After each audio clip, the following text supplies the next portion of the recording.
രണ്ടാമത്തെ സമാധാന ഉച്ചകോടിക്ക് മുൻപായി റഷ്യയും ഉക്രൈനും തമ്മിലുള്ള യുദ്ധം അവസാനിക്കുമെന്നാണ് ലോകരാജ്യങ്ങൾ കരുതുന്നത്. അതിനായിട്ട് ഒരു ചർച്ച അനിവാര്യമാണ്. ഈ ചർച്ചയ്ക്കുള്ള വേദിയാണ് ഇപ്പോൾ ഏറ്റവും കൂടുതൽ ചർച്ചയായി മാറിയിരിക്കുന്നത്. സൗദി അറേബ്യ, ഖത്തർ, സ്വിറ്റ്സർലൻഡ് തുർക്കി തുടങ്ങിയ രാജ്യങ്ങളൊക്കെയാണ് പരിഗണനയ്ക്ക് വന്നത്. പക്ഷേ റഷ്യൻ പ്രസിഡന്റ് വ്ളാഡിമിർ പുടിനും ഉക്രൈൻ പ്രസിഡന്റ് സെലൻസ്കിയും ഒരുപോലെ ഇഷ്ടപ്പെട്ട രാജ്യം ഇന്ത്യയാണ് എന്നാണ് ഇപ്പോൾ ഏറ്റവും പുറത്തു വരുന്ന വാർത്ത.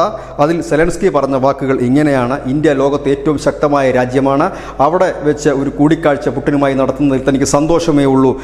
ഇന്ത്യ ആരുടെയും പക്ഷത്തല്ല എന്നാണ് തങ്ങൾ കരുതുന്നതെന്ന് പറയുന്നത്. അതുകൊണ്ട് തന്നെ ഇന്ത്യയിൽ തന്നെ ആയിരിക്കും ഈ സമാധാന ഉച്ചകോടി നടക്കുക. ആ ഉച്ചകോടിക്ക് മുൻപ് തന്നെ റഷ്യയും ഉക്രൈനുമായിട്ടുള്ള യുദ്ധത്തിൻ്റെ അല്ലെങ്കിൽ വെടിനിർത്തലിൻ്റെ കരാർ രൂപം കൊടുക്കുമെന്നാണ് അറിയാൻ കഴിയുന്നത്. ഏതായാലും ഈ സമാധാന ഉച്ചകോടി കൂടുന്നത് തന്നെ ഈ യുദ്ധത്തിനെക്കുറിച്ച് ചർച്ച ചെയ്യാനും യുദ്ധത്തിൽ അവസാനം കാണുവാനും വെടിനിർത്തലിനും വേണ്ടിയിട്ടാണ്. ഏതായാലും സെലൻസ്കിയുടെ വാക്കുകൾ യുദ്ധം അവസാനിപ്പിക്കാൻ തയ്യാറാണ് എന്നുള്ളത് തന്നെയാണ്.